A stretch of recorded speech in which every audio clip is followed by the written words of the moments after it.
श्लोक में यही आ रहा है ना, श्री भगवान उवाच। श्रील प्रभुपाद कह रहे हैं कि कई बार हमें ऐसा लग सकता है कि कृष्ण कोई और है या कोई और है, तो कई लोग कृष्ण को भी नहीं मानते।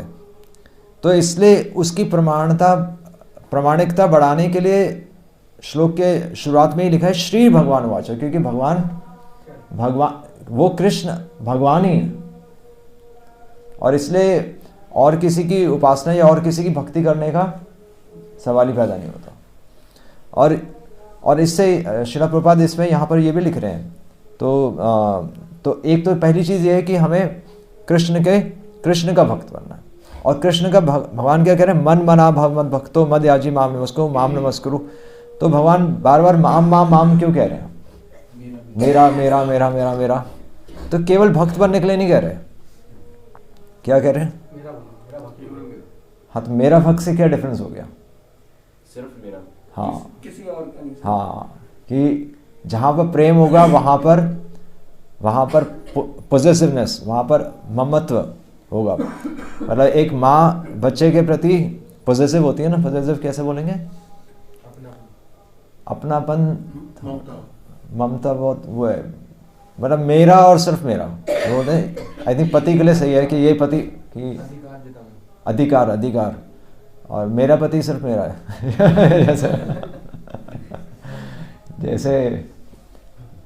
जैसे बच्चा केवल माँ से सबसे ज़्यादा घनिष्ठ संबंध होता है उसका, और जिस प्रकार पति पत्नी का घनिष्ठ संबंध होता है, पति पत्नी अलग, मतलब कोई और पति नहीं हो सकता ना, एक ही पति हो सकता है। इसलिए भगवान कह रहे हैं कि मेरा भक्त बनो, और जहाँ भगवान कह रहे हैं कि मेरा भक्त बनो, वहाँ भगवान बता रहे हैं कि मेरा अधिकार है।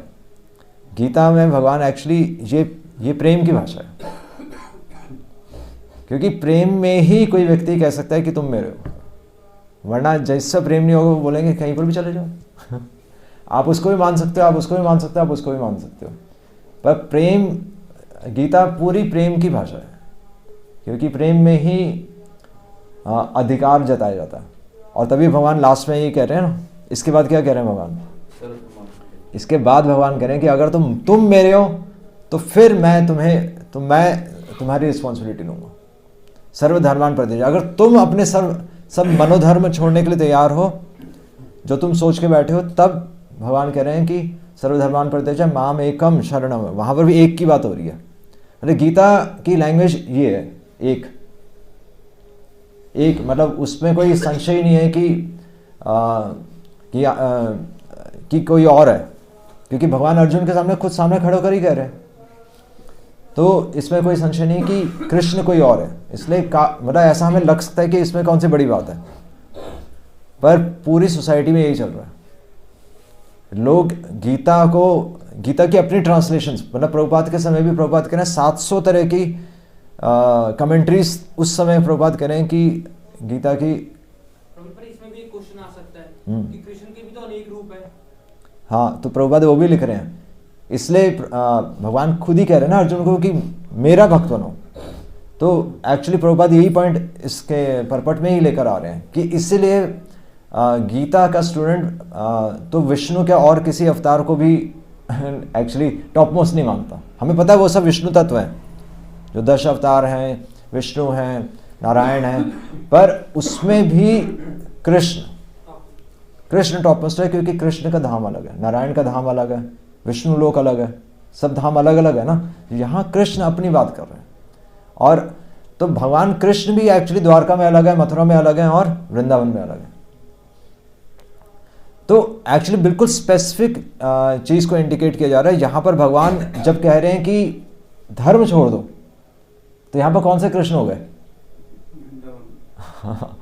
यहाँ पर द्वारका कृष्ण नहीं है, क्योंकि द्वारका कृष्ण तो पूरा धर्म से चलते हैं। वो तो अपना पूरा, वो तो राजा है, राजा को आइडियल धर्म का पालन करना पड़ेगा, जैसे मर्यादा पुरुषोत्तम राम। और मर्यादा पुरुषोत्तम राम ने फिर मर्यादा स्थापित की।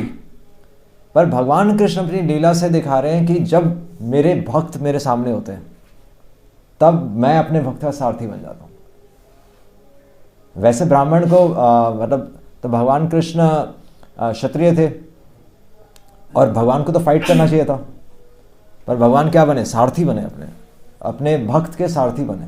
तो भगवान एक लोअर पोजीशन ले लेते हैं ये भीष्म स्तुति में भी आ रहा है कि भगवान एक लोअर पोजीशन ले लेते हैं अपने भक्त को उठाने के लिए। ये कोई नहीं कर सकता, ये राजा नहीं कर सकता, ये केवल और केवल प्रेम में हो सकता है, और ये केवल वृंदावन कृष्ण कर सकते हैं और करते भी हैं। इसलिए वो राधा रानी देही पाद पल्लवम वो आ रहा है। तो एक्चुअली तो देही पाद पल्लवम, तो वहाँ पर तो उसका अर्थ है कि भगवान कृष्ण स्वयं एक्चुअली राधा रानी के चरणों का आश्रय मांग रहे हैं, जबकि ये इम्पॉसिबल है। इम्पॉसिबल है कि नहीं है? पर भगवान अपने भक्तों के, भगवान एक्चुअली केवल राधा रानी के विषय में नहीं है, भगवान अपने भक्तों में, भगवान ने अर्जुन के सारथी बने तो उससे यही दिखाया कि भगवान एक्चुअली एक लोअर पोजीशन ले लेते हैं। तो वो लोअर पोजीशन कब लेंगे? जब माम एकम शरणम व्रज, जब हम एक अनन्य भक्ति, अनन्यश्च चिंतयन्तो माम, भगवान भगवद्गीता में फिर से ही कह रहे हैं अनन्य भक्ति। इसलिए जब तक हमारी, इसलिए गीता की लैंग्वेज ही है, गीता की लैंग्वेज है कि अनन्य भक्ति होनी चाहिए, माम एकम शरणम व्रज होना चाहिए। और इसलिए बार बार भगवान ये कह रहे हैं मन मना मद भक्तो मद याजी माम नमस्कुरु, माम माम माम माम। भगवान कह रहे हैं कि तुम मेरे भक्त बनो क्योंकि तुम मेरे ही अंश हो। ऐसा भी नहीं कि भगवान कह रहे हैं कि उधर मत जाओ, उधर मत जाओ, उधर मत जाओ। भगवान कह रहे हैं क्योंकि तुम मेरे ही अंश हो। अल्टीमेटली तुम्हें सेटिस्फैक्शन, सब जगह तुम घूम लोगे, सेटिस्फैक्शन तुम्हें मेरे से ही जुड़ के मिलेगी। क्योंकि एक बच्चा अपने पिता के पास, अपने माता पिता के पास जाकर ही संतुष्ट होगा, है ना। बाहर उसे घुमाने के लिए हो सकता है हम मेले में ले जाएं, या हम कहीं डिज्नीलैंड ले जाएं, है ना, कहीं पर भी आप स्विट्जरलैंड घुमाने के लिए ले जा सकते हैं, पर अल्टीमेटली बच्चा घर पे ही आकर संतुष्ट होगा। इसलिए भगवान कह रहे हैं। और इससे एक्चुअली श्रील प्रभुपाद इसके तात्पर्य में ये भी लिख रहे हैं, इस श्लोक के तात्पर्य में गीता में प्रभुपाद लिख रहे हैं कि इसीलिए जब भगवान कह रहे हैं कि मन मना मद भक्तो, मन मना भव मद भक्तो, कि मेरे भक्त बनो, और भगवान सामने खड़े होकर कह रहे हैं, इसका मतलब ये भी है, श्रील प्रभुपाद लिख रहे हैं कि one should not become an official meditator. लोग मेडिटेशन करते हैं ना, लोग ध्यान करते हैं, पर भगवान कह रहे हैं कि मैं तो तुम्हारे सामने ही खड़ा हूं। तुम्हें किसी ज्योति पर ध्यान करने की जरूरत नहीं है, मैं तुम्हारे सामने ही खड़ा हूं। इसलिए तुम कह रहे हैं कि मुझे नमस्कार करो। अलग से कुछ हमें मनगढ़ंत सोचने की जरूरत नहीं है, हमें कोई मनोकल्पना करने की जरूरत नहीं है कि कृष्ण वो है या कृष्ण के अंदर कोई ज्योति है। तो वो गीता का कंसेप्ट नहीं है। डायरेक्ट भगवान कह रहे हैं कि मुझे नमस्कार करो। इसलिए मेडिटेशन की बात यहाँ पर नहीं हो रही। और अगर भक्त अगर ध्यान लगाता भी है तो किस पे ध्यान लगाता है? भगवान के श्याम सुंदर रूप पे। और उसमें भी भक्त की दृष्टि हमेशा भगवान के चरणों में रहती है। तो प्रभुपाद यहाँ पर लिख रहे हैं कि भगवान का एक्चुअली श्याम सुंदर रूप एक भक्त की डेस्टिनेशन वो है कि भगवान ने अपने रूप को भी टॉप मोस्ट क्यों रखा है। जैसे ब्रह्मेति परमात्मेति भगवानेति शब्दते, भगवान ज्योति के रूप में भी हैं, परमात्मा के रूप में भी हैं और श्याम सुंदर रूप में भी है। पर भगवान ने टॉप मोस्ट श्याम सुंदर रूप को रखा है। क्यों?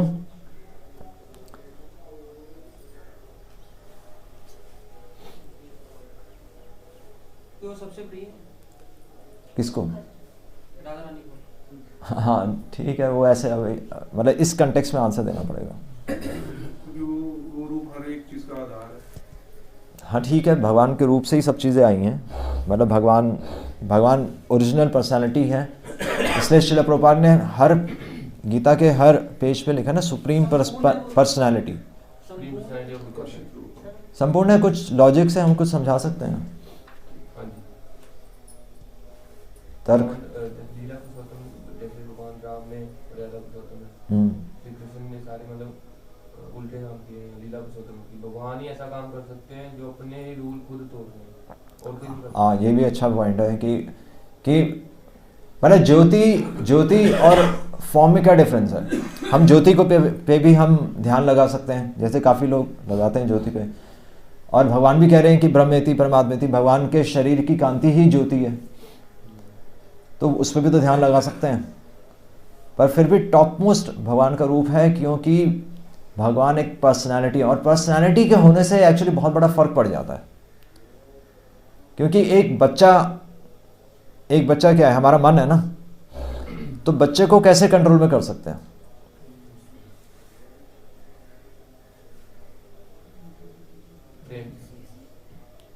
बच्चे को प्रेम से भी कर सकते हैं, डांट के करते हैं वैसे बच्चे को लालच। तो एक्चुअली अगर हम सिंपल लॉजिक से देखें तो बच्चा अगर घर पे है तो शरारत करता है नहीं करता? मतलब अगर उसको पता है कि माता पिता हैं तो शरारत नहीं करेगा, चाहे माता पिता दूसरे कमरे में भी हो। ऐसा होता है ना, उसको पता है कि माता पिता हैं, पर अगर माता पिता कमरे में नहीं है पर उसको पता है कि माता पिता कहीं ना कहीं हैं, मतलब जो वो चीज़ करेगा नोट में तो आ ही जाएगी, पर फिर भी वो इतना सतर्क नहीं होता। जब तक एक व्यक्ति विशेष नहीं होता हमारे सामने तब तक एक्चुअली हम रिलेट नहीं कर सकते। इसलिए आप देखिए कि हम परिक्रमा भी करते हैं, मतलब भगवान के मंदिर की परिक्रमा करते हैं, विग्रह की परिक्रमा करते हैं, तुलसी महारानी की परिक्रमा क्यों कर रहे हैं? क्योंकि कोई ना कोई चीज़ हमें सेंटर में चाहिए। जो लोग निराकार को भी मानते हैं वो भी परिक्रमा करते हैं वो भी तो कहीं ना कहीं एक डायरेक्शन में तो प्रार्थना कर रहे हैं, समझ रहे हैं ना? जो लोग निराकार को भी मानते हैं वो भी तो कहीं ना कहीं जाकर मत्था टेक रहे हैं, तो वहीं जाकर मत्था क्यों टेक रहे हैं? हाँ, मेरा मतलब कंसेप्ट है कि सेंटर में कोई ना कोई चाहिए हमें। मतलब हमें चाहिए कोई व्यक्ति जिससे हम बात कर सकें, जिससे हम कोई एक्सचेंज, हमारे आदान प्रदान होना चाहिए। वो कहते हैं भगवान ही है, भगवान ही गुरु। हाँ, वो अलग कंसेप्ट है, वो तो अलग कंसेप्ट है। वो तो उन्होंने सिद्धांत ही बदल दिया। यहाँ पर तो सिद्धांत भगवान दे रहे हैं ना, ये सिद्धांत ही हटा दिया, वो सिद्धांत कहीं है ही नहीं। भगवान भगवद गीता में जो सिद्धांत कह रहे हैं कि ऑलवेज थिंक ऑफ मी, और अगर भगवान कह रहे हैं कि मेरे मन बना, अगर मेरे बारे में सोचो, तो हम ज्योति के बारे में क्या सोचेंगे? क्या सोचेंगे आंखें बंद करके? कुछ नहीं सोच सकते। आप ज्योति से कोई आदान प्रदान कर सकते हैं? आप ज्योति की कोई सेवा कर सकते हैं? कर ही नहीं सकते, पॉसिबल ही नहीं है। और अगर आपने कुछ गलत कर दिया तो ज्योति आपसे कुछ कहेगी? हाँ, एग्जैक्टली। पर वही चीज एक प्रेमी प्रेमिका के लिए सब कुछ कर सकता है, क्योंकि उसके सामने कोई पर्सन है जिससे वो रिलेट कर सकता है। एक बच्चा माता पिता का नाम ऊंचा करने के लिए सब कुछ कर लेता है। एक माता पिता अपने बच्चे के लिए सब कुछ कर लेते हैं। हमारा संसार कैसे चलता है? हम दूसरे व्यक्ति को सामने देखकर चलते हैं। अगर सामने हम ज्योति को रखेंगे तो आप में वो पैशन ही नहीं आएगा। आप किसको दिखाएंगे? मैं ज्योति के दिखाऊंगा? वो कंसेप्ट ही नहीं है ना। और कोई लीला नहीं होगी, मतलब भगवान की सारी लीलाएं नीचे हो गई ना। तो एक्चुअली भगवान इस धरती पर आते ही हैं लीला करने के लिए और अपने भक्तों को आकर्षित करने के लिए। तो गीता की साइंस टॉप मोस्ट साइंस है, क्योंकि भगवान अपने पर्सनल लीलाओं के माध्यम से और भगवान अपने पर्सनल एक्टिविटीज़ के माध्यम से हमें आकर्षित करते हैं। केवल ज्योति हमें आकर्षित नहीं कर सकती। यह ज्योति हमें आकर्षित कर सकती है, पर वो इंटेंसिटी नहीं होगी, उसमें वो तीव्रता नहीं होगी। जो तीव्रता और जो एक्सपेक्टेशन जो भगवान हमसे करते हैं वो एक ज्योति में नहीं हो सकती। ज्योति हमसे क्या इच्छा करेगी? नहीं, ऐसा कुछ नहीं। इसलिए भगवान यहाँ पर डायरेक्टली भगवान कह रहे हैं कि तुम मुझे ही नमस्कार करो। मन मना भव मद भक्तो मदयाजी, मेरी उपासना करो और मुझे नमस्कार करो। और मुझे नमस्कार करने का क्या मतलब? ये कंसेप्ट क्लियर हो गया कि भगवान कह रहे हैं कि मैं तुम्हारे सामने हूँ, तुम्हारे पर्सनल फॉर्म में हूँ, कोई मैं निराकार रूप में नहीं हूँ। और एकाकी भक्ति, कृष्ण एक निष्ठा था, चैतन्य चरितामृत में आ रहा है, कृष्ण एक निष्ठा था। एक निष्ठा हमारी होनी चाहिए कि कृष्ण की भक्ति हम कर रहे हैं।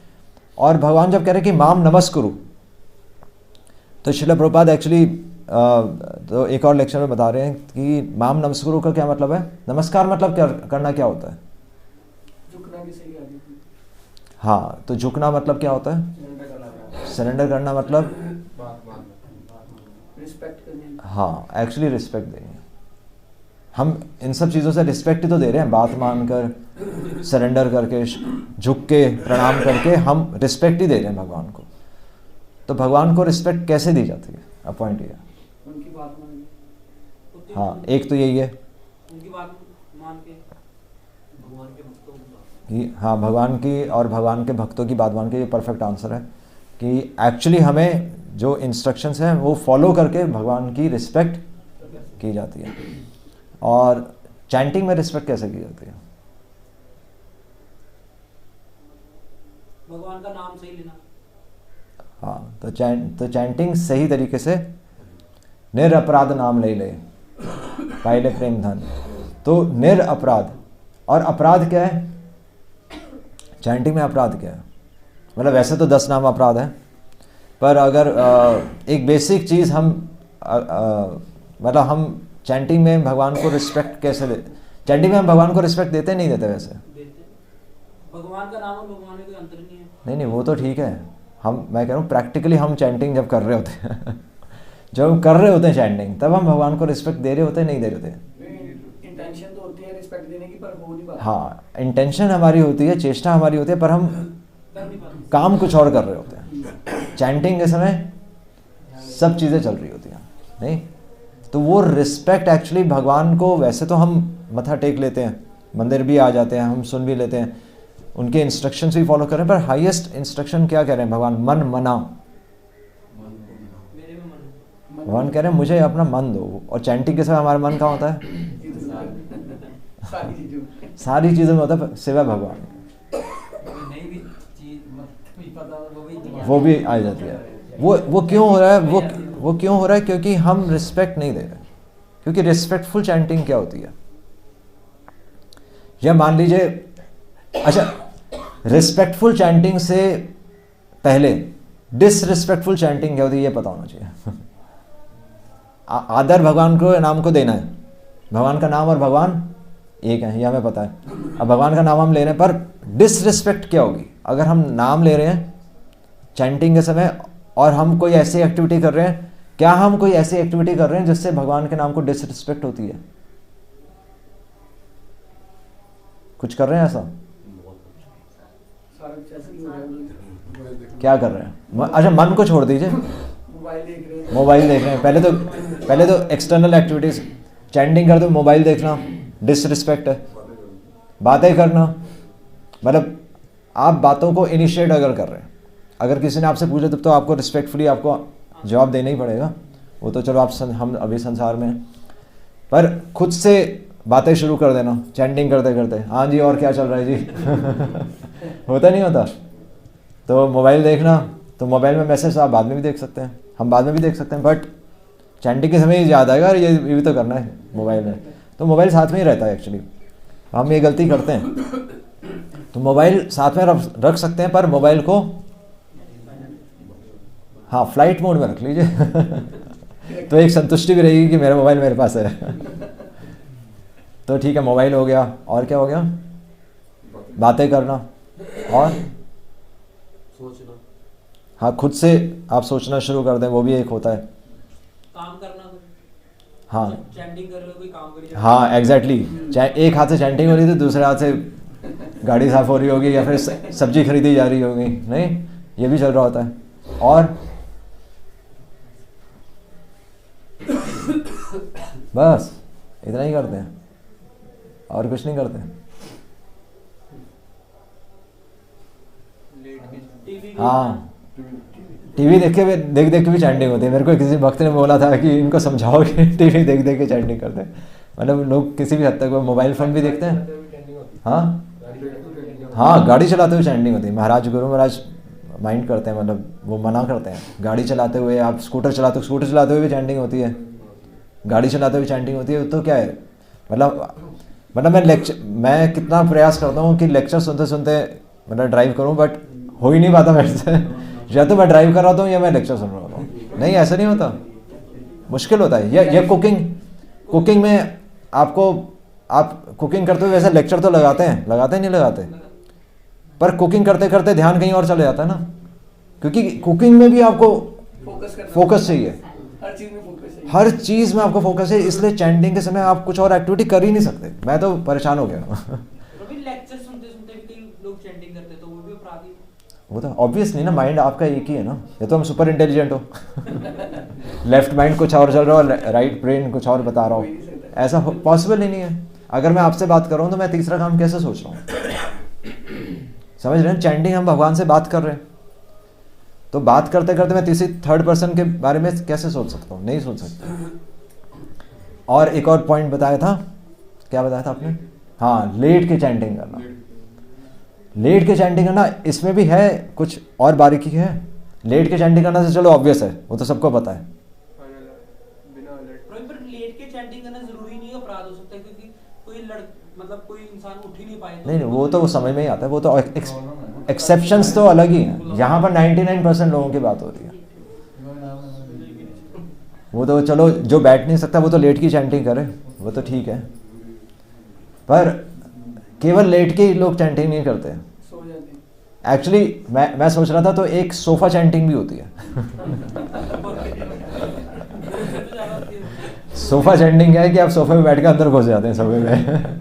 इसीलिए आप देखिए, ध्यान योग चैप्टर है भगवत गीता में, ध्यान योग चैप्टर है ना, उसमें बताया गया है कि एक्चुअली भगवान के नाम पर कैसे ध्यान लगाना है। हम उसको नेग्लेक्ट नहीं कर सकते। गीता में जो भी नॉलेज भगवान दे रहे हैं, आप उसको नेग्लेक्ट नहीं कर सकते।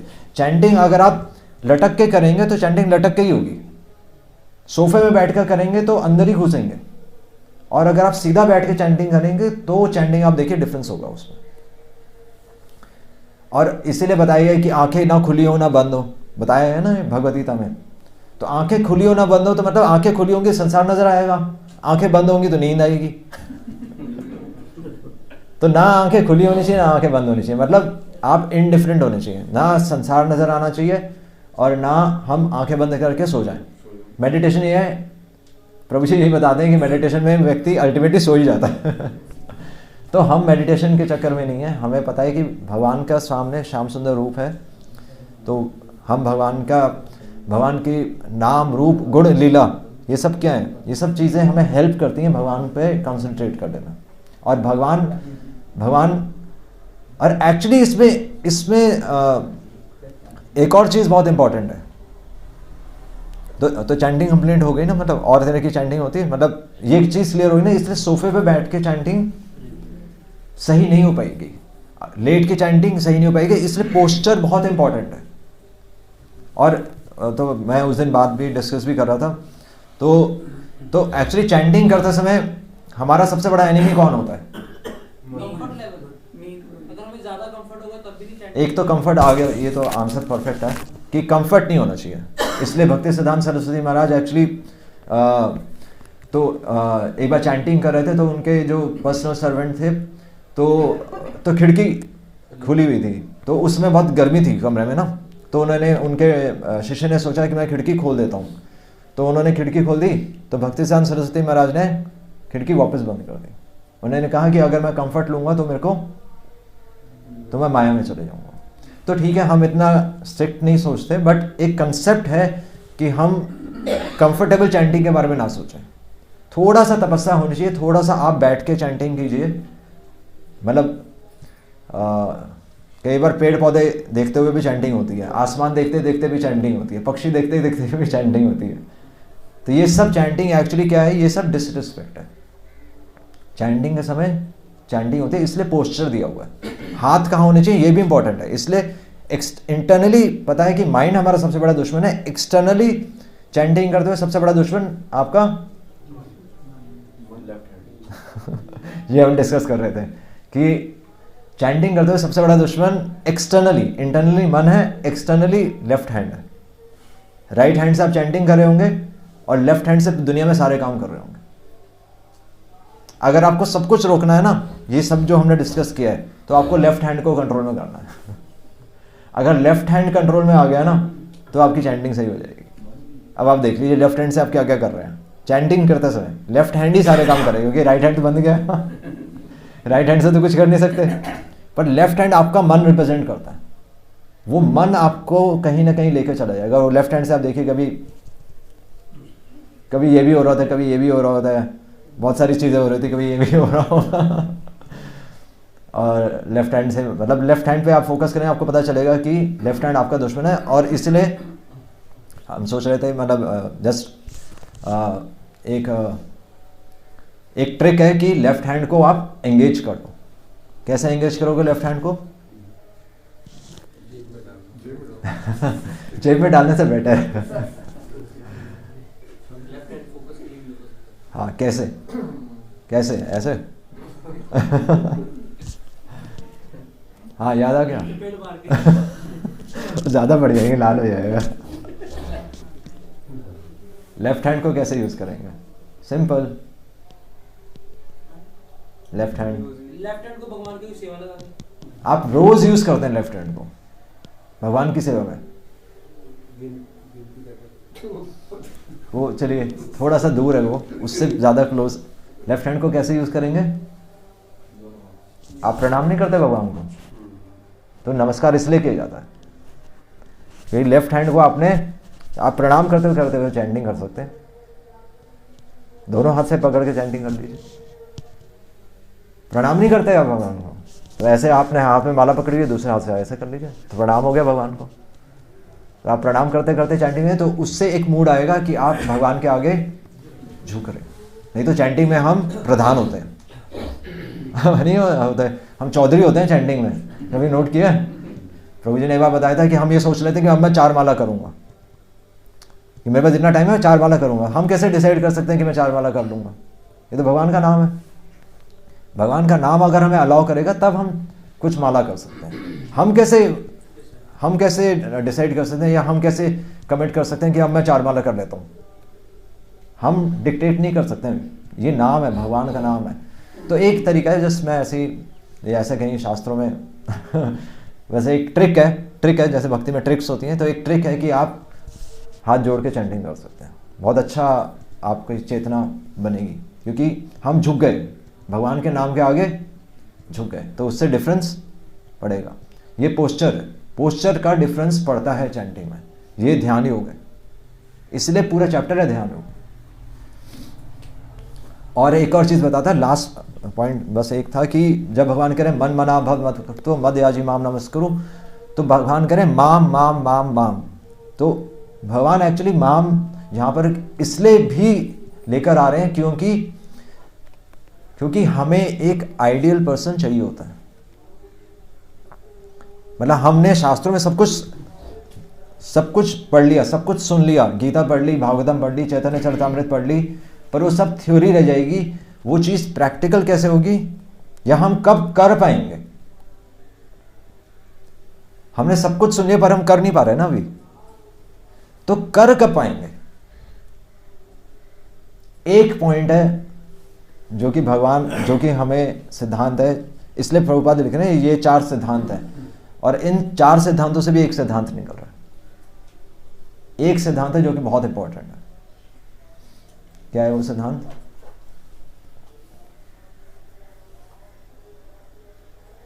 भगवान क्यों कह रहे हैं? भगवान इस माम माम माम माम इसलिए भी कह रहे हैं क्योंकि भगवान मोस्ट परफेक्ट पर्सन है।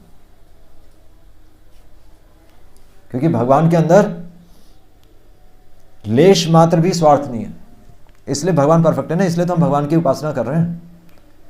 तो हमें एक्चुअली एक पर्सन चाहिए होता है, हमें एक आइडियल चाहिए होता है जिसको हम फॉलो करें। अब भगवान से हम अभी रिलेट नहीं कर पा रहे, नहीं कर पा रहे ना भगवान से रिलेट। इसीलिए गुरु होता है। इसीलिए गुरु होता है क्योंकि गुरु की पर्सनालिटी आपको इंस्पायर कर सकती है ना। एक गुरु को देखकर ही तो हम पूरा जीवन चलते रहते हैं। इसलिए लोग गुरु को, आप कह रहे थे ना, गुरु को भगवान मान लेते हैं। तो गुरु को भगवान का दर्जा दिया गया है, पर अगर गुरु खुद ही भगवान बन जाएगा तो वो तो अपराधी हो गया। पर ये भी सही है, क्या आ रहा है, हम गाते हैं सुबह, साक्षात हरित्वेन समस्त शास्त्र है। साक्षात गुरु की वाणी भगवान की ही वाणी है, पर भगवान नहीं है। क्योंकि सेकंड लाइन क्या है? किंतु प्रभो यह प्रिय एव तस्य, पर वह भगवान का रिप्रेजेंटेटिव है, भगवान का दास है। ये हमारी प्रार्थना में स्पष्ट है। तो हमारी लाइफ में अगर एक परफेक्ट पर्सन अगर आपका आइडियल बन जाए, मतलब जो व्यास आसन पे इसलिए बिठाया जाता है ना, व्यास आसन पे अगर कोई बैठता है तो हम उसको कैसे देखते हैं? जो व्यास आसन पे बैठता है उसको देखकर ही तो हम इंस्पायर हो रहे हैं। भगवान को देखकर थोड़ी इंस्पायर हो रहे हैं, नहीं हो रहे ना भगवान को देखकर इंस्पायर। जो व्यक्ति व्यास आसन पे बैठता है उसको अपने आप को उठाना पड़ेगा और वो फिर पूरे समाज को उठा सकता है। ये सिद्धांत है। इसलिए भगवान अपने आचरण से, अपने चरित्र से ये दिखा रहे हैं कि अगर हमें प्रचार करना है, अगर आपको लोगों को भगवत गीता देनी है तो आपको अपने आप को ऊपर उठाना पड़ेगा। एक व्यक्ति अगर, इसलिए प्रभुपाद ने बोला था ना, we need a just single sincere soul. अगर एक व्यक्ति सिंगल शुद्ध भक्त बन जाता है तो वो पूरे समाज को उठा सकता है और उसको देखकर पूरा समाज चलता रहेगा। पूरे समाज को आप जो मर्जी बोलो वो कर रहेगा। नहीं, समाज तो ऐसे ही होता है ना, आप पेड़ के आगे घूमने लग जाओ, वो भी पेड़ के परिक्रमा करने लग जाएंगे। आप धागा बांधना शुरू कर दो, वो भी धागा बांधना शुरू कर देंगे। आप लेट के प्रणाम करोगे, वो भी लेट के प्रणाम करेंगे। आप बैठ के प्रणाम करोगे, वो भी बैठ के प्रणाम करेंगे। हम कहते हैं लाइट जलाओ तो आप लाइट जला देते हो। समझ रहे हैं ना? पर रिस्पॉन्सिबिलिटी किसकी होती है? अगर अधिकार है तो रिस्पॉन्सिबिलिटी भी उतनी होगी और सजा भी उतनी होगी।